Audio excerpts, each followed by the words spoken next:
You don't look like yourself, Jack. Isn't that wonderful? Jack, in feeling that he's lost himself, he's trying to find himself again. But you're the Pumpkin King. Not anymore. This is the excitement of falling in love for the first time. Everything must be great because all I see is great. What have I done? How many people burn bridges, hurt the people they care about because they're desperately trying to give their lives meaning? It's going to be a disaster. How could it be? The answer is not to find the shiny new thing that's going to make your life satisfactory. I don't need to go after something else or something new. It's just about finding the enthusiasm that you used to have and the passion and bringing it back.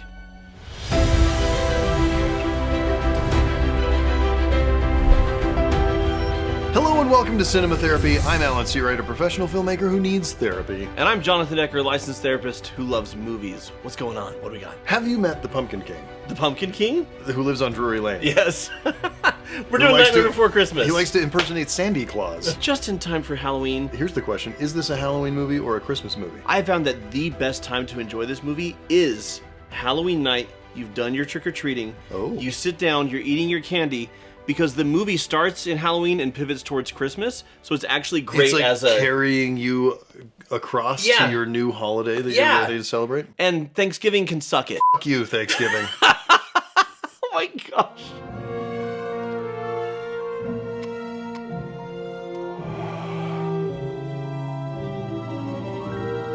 It's incredible in high definition. Yeah.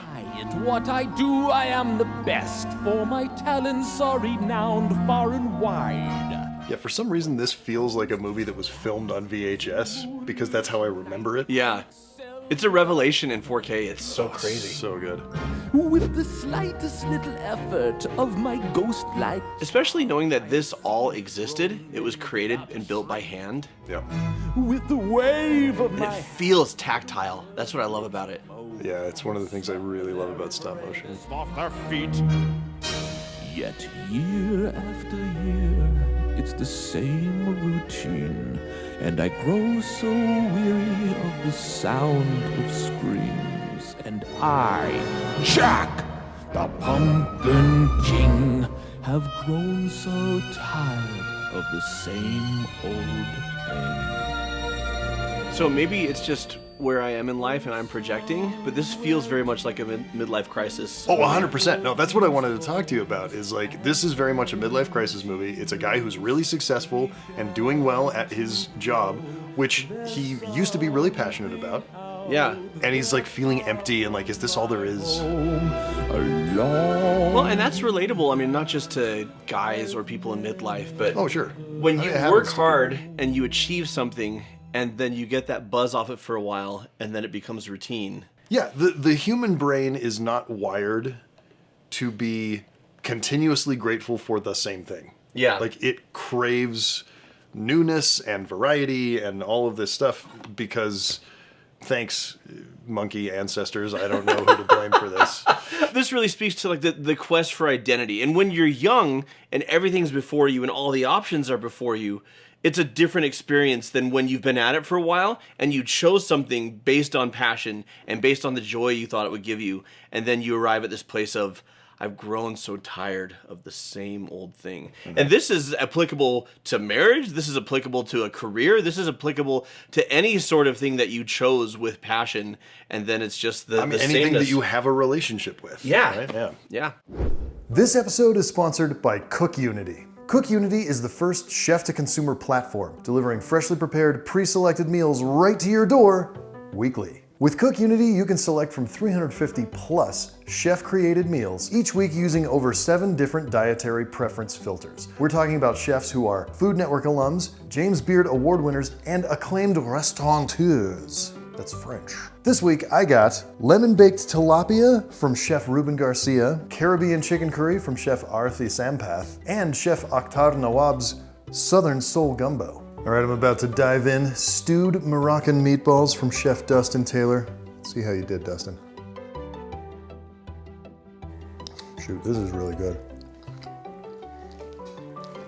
Are we still rolling? Because I just want to pig out right now. And of course, my favorite thing about Cook Unity is how convenient it is. If I'm working hard on an edit or prepping for a shoot, then I don't have time to meal plan, shop for ingredients, and then do all the cooking. But now with Cook Unity, they've done all the work for me. Meals are delivered fully cooked, so all you have to do is heat them up and they're ready to eat. Choose a subscription plan and select from hundreds of meals each week prepared by award-winning chefs. Or if you don't have time, like me when I'm in crunch mode on a work project, or I just don't want to spend the mental energy to figure out what the heck I'm gonna eat, Cook Unity is happy to select meals for you based on your taste preference. This is literally my dream. I don't want to think about food, I just want it to show up, be delicious, be nutritious, and make me happy. The subscription is super flexible. You can choose from 4 to 16 meals a week, and it's commitment free, so you can skip deliveries, pause, or cancel anytime you want. Go to cookunity.com/cinema50 or click the link in the description below and use our code CINEMA50 to get 50% off your first order of Cook Unity meals to try for yourself. The fame and praise The design of this weird curly hill, does not it's so iconic and so weird. these empty tears. It's such a visual experience that when we decided to do an episode on it, I actually had to pay more attention to the thematics because every time I watch it, You just get swept away by like, wow. I know how you feel. I know how you feel. I watch it for how it speaking of which, for how it makes me feel. Yes. I watch it because I want it to get me in the zone for Halloween and Christmas. Right. And I'm like, oh yeah, there's a story here. Oh yeah, it's also a lovely story. I want to talk about Sally's compassion and empathy. Yeah. She's super empathetic and compassionate. She's always looking for the best in Jack and in Halloween Town and in Christmas Town. Yeah. And like, she's kind of an audience surrogate, but she's also, I find it such an interesting character because she could so easily be a scold. And she doesn't come across that way. No. It's especially because she's the character who's right, Yes. you know? And so you're And right. she's constantly right. Like, she's Yeah. right all the time. But the important thing is the ability to look at a situation different from your own and find an emotional experience similar to your own. Right. Because the fact is, there's endless variety of situations that we can find ourselves in, but human emotions, there's only like a handful. Yeah. You know? And so it may be like a different flavor of feeling unhappy or a different flavor of feeling like you crave something more out of life, but at the end of the day, it's still that same type of thing. And this song is totally on my Christmas playlist. Oh, yeah. Like, there are other songs that are on my Halloween playlist, but...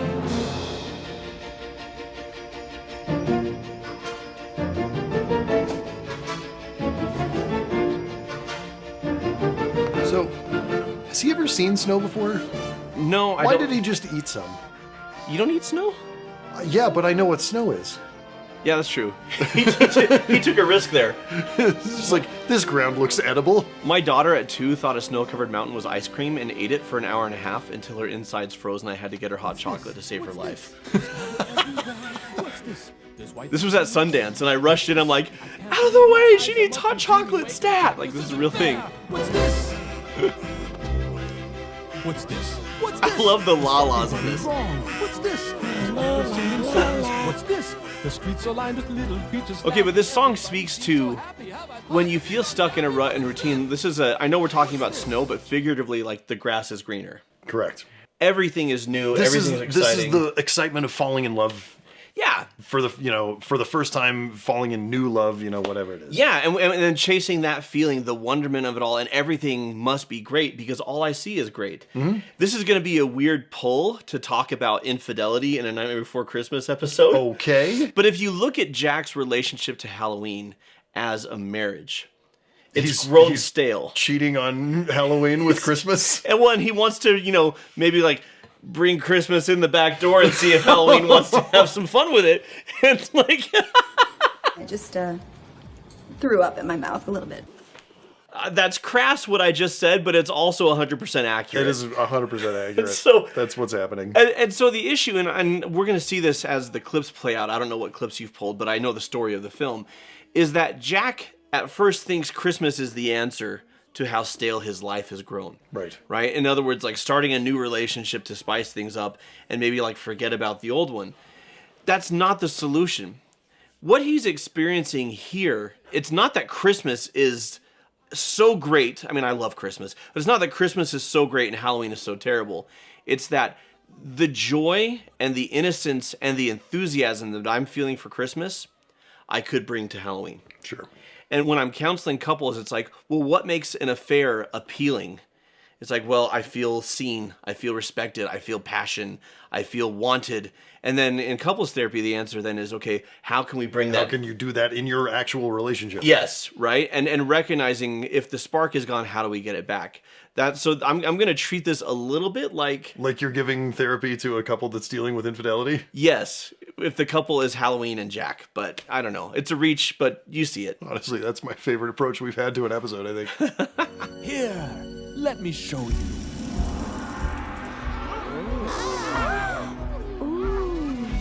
This is a thing called a present. The whole thing starts with a box. A box? Is it steel? Are there locks? Is it filled with a pox? A pox? How delightful, a pox. If you please. Just a box. I don't mean to be rude, but if you've ever traveled and then tried to explain your experience to people who've only stayed in one place, it's a little bit like this. Very much so. And that's not an insult. It's just like you're limited to your perspective by what you know. Yeah. Listen now, you don't understand. That's not the point of Christmas land. Now pay attention. But also true of, like emotionally, psychologically traveling. Yeah, see, this was my read on it was like trying to explain to people who've grown up abused Covered with gook? what a healthy relationship is like. Yeah. Like, no, it can just be a present. It can it's just be okay. nice. It's not a trick.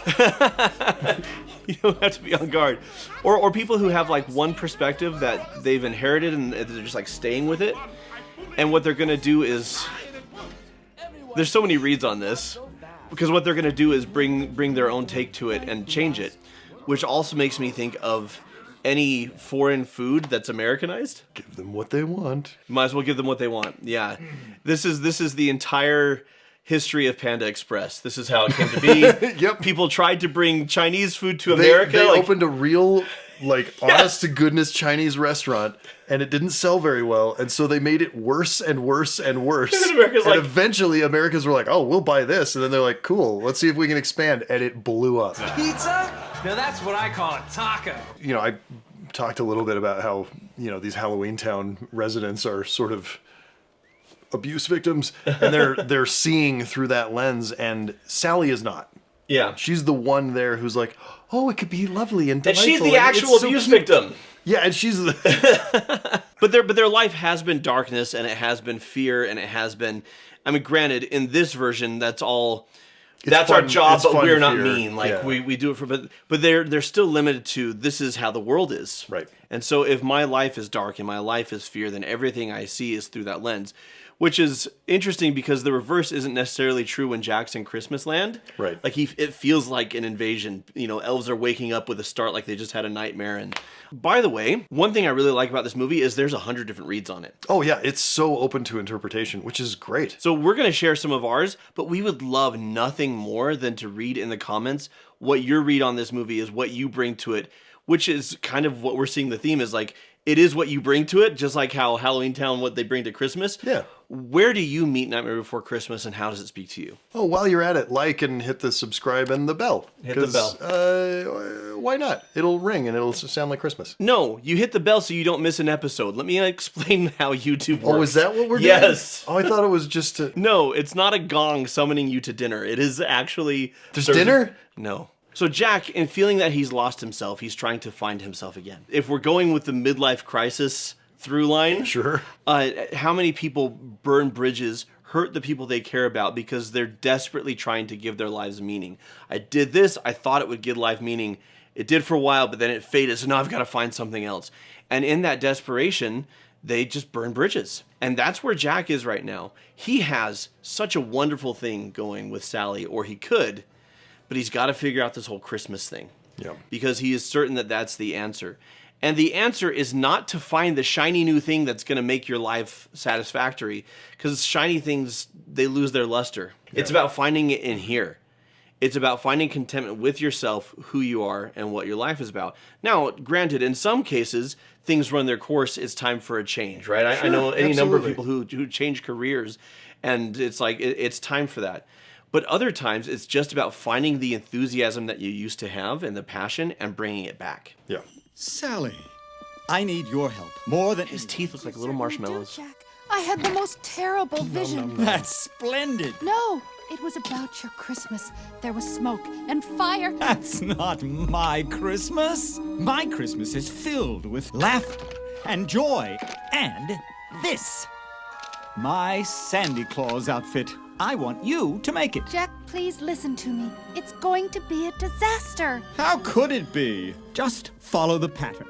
This part's red. The trim is white. It's a mistake, Jack. Now don't be modest. Who else is clever enough to make my Sandy Claus outfit? Next! I have every confidence in you. I see the design Something's wrong to me. of the Sandy Claus outfit, and I'm like, Timothy Chalamet could pull that off. He's got the blinders on. And it's dangerous to have a laser focus on something that you want so badly. You have to be mindful of, why do I want this so badly? Am I tying my worth to it? Am I believing that if I can accomplish this, things will be okay? That type of laser focus cannot help but lead to an unbalanced life. That's how obsessions form. And this is, at this point, a story of obsession. Sally's trying to warn him. Yeah, for sure. And he's just dismissive because he already knows it's going to be okay. Yep. And it's not. So it's important that your disorganized attachment style take accountability for your toxic narcissism. And you gotta believe, I've got this idea for Inside Out 3, and I just... Hi, I'm David, and I'm here to advertise our ongoing podcast, Murder, She Rolled, a Dungeons & Dragons podcast about chloroforming Jonathan and putting him in a closet while the rest of the plot progresses. Like that time we stuck Ethan in a dumbwaiter and he just noped out of the basement because it was gross. Or the time the party murdered children against my wishes and advice and stole their shoes off of their corpses. These two little girls. You've broken the curse and freedom! And you smashed both of them in the face. Did they say something about broken curse? Oh shoot, dude, I don't think we were supposed to kick him. This was from our audition campaign. This was how we first met each other as a cast. To be fair, we thought they might be demons. And you know what? They were. But that mini campaign and so much more bonus content like a talk show about our show, ad-free episodes, bloopers, and a lot more is available on our Patreon, patreon.com/murdersherolled. But mainly, just find us for free anywhere you listen to podcasts. It's Murder, She Rolled. It's a great time. I'm sure Jonathan will wake up any minute. Oh, no, I have a trick. Oh, okay. Oh, Gottman! Brene Brown! You don't look like yourself, Jack. Not at all. Isn't that wonderful? It couldn't be more wonderful. But you're the Pumpkin King. Not anymore. And I feel so much better now. Jack, I know you think something's missing. Making this change in my life Sorry. solved everything. Does he have nerve endings in those Something bones? is missing. But what? The thing that really caught my attention in this scene is Sally saying, "You don't look like yourself." Mm-hmm. I mean, it's not particularly subtle, but like, this isn't you. Yeah. Externally, internally, this is not you. Don't And he do goes, this. isn't it wonderful? And then he breaks his old self over his knee. He's like, that's not me anymore. I've become this whole new, shiny, wonderful Sandy Claus. Yeah. How often do we do that in our own lives? Like, I'm going to throw out my sense of self. Yeah, rewrite who I am completely. Rewrite who I am. I've had so many people in counseling like this. And look, like, there is a balance here because there's something to be said for, like, taking stock of your life at a certain point, looking back and saying, what do I like about this? Yeah. And what do I want to change? Because we don't want to imply, like, just stay stuck in the old patterns. No. Indefinitely. Everybody should be constantly, growing and evolving and changing. Right. But, like, some intentionality about it, and don't throw the baby out with the bathwater. Yes, because the fact is, Halloween has brought Jack a lot of joy. Mm-hmm. When she says this isn't you, she, I hope, isn't saying you have to be the Pumpkin King, you have to be the way you've always been. Because if she's saying that, that's one instance of Sally maybe actually being wrong. It is saying you're trying too hard to be someone you're not because you think who you are isn't good enough or is just stale. And that's a worth tie thing. Jack sees what Santa Claus has and he wants that for himself. Yep. And the issue is that he then tries to take it from another instead of creating it for himself. That's right. Sally did hear a song at the beginning. So she's not trying to say just stay the same. She's not saying she knows she just doesn't stay want the that. same. She's saying be true to yourself in the changes that you make. And this is not true to yourself. Yeah. What have I done? What have I I love the angel and just the whole look of this graveyard. Yeah. Me so blind, all is lost. Where was I? Spoiled all, everything. That's terrifying. So creepy. All wrong. Well, what the heck? I went and did my best, and by God, I really tasted something sweet. We skipped a little bit for We time. did skip a bit for time. For Yep. a moment, why, I even touched the sky, and at least I left some stories they can tell. I did, and for the first time since I don't remember when, I felt just like my old bony self again. I have thoughts, but I don't want to interrupt. The Pumpkin King. Because all these lyrics are important. That's right. I am the Pumpkin King. And I just can't wait. Zero starts backflipping. Halloween, 'cause I've got some new ideas that will really make them scream. And by God, I'm really going to give it all my might. Uh-oh. I hope there's still time to set things right.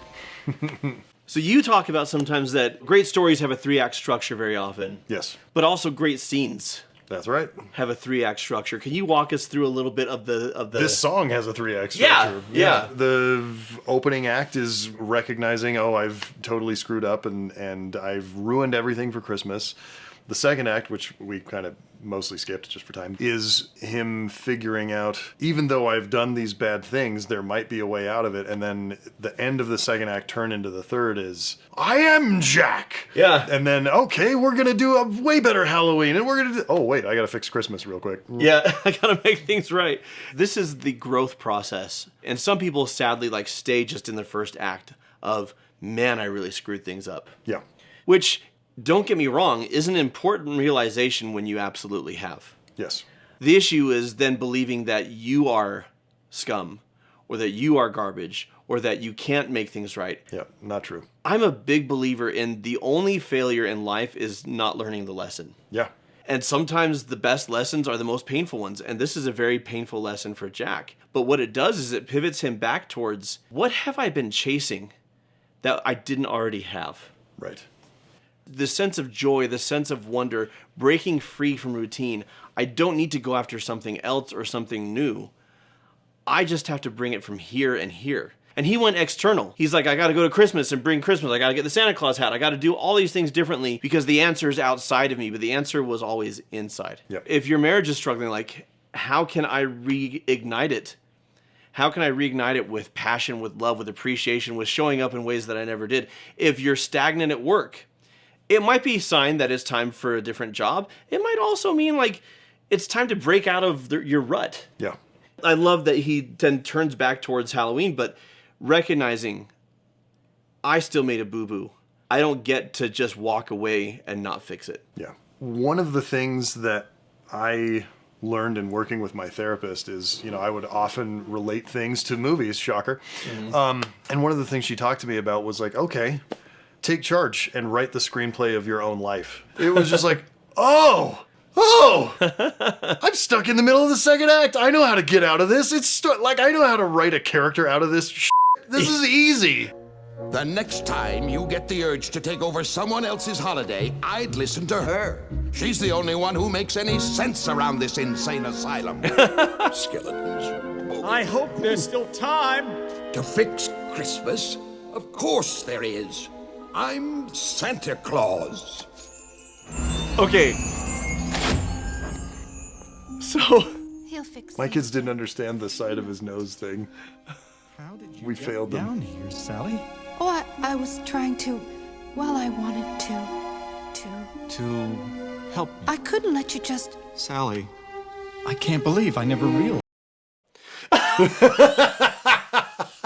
do that crap on purpose? I didn't do that on purpose. I don't know what was supposed to happen there. These are the working conditions here at Cinema Therapy. It's a low-budget show, guys. I'm really tired. I pulled these clips this morning. Oh, did you really? Yeah. I do love at the very end of the film, just before Jack and Sally reunite in the graveyard, I love when Santa flies over and makes it snow. In Halloween Town. In Halloween Town, and finally everyone in Halloween Town gets it. Yeah. When they experience it. And the simple fact is there's a certain level of empathy and compassion people can't have unless they know what you're going through, which is why don't be a harsh judge of people who don't get it. Just find the people who do. Yep.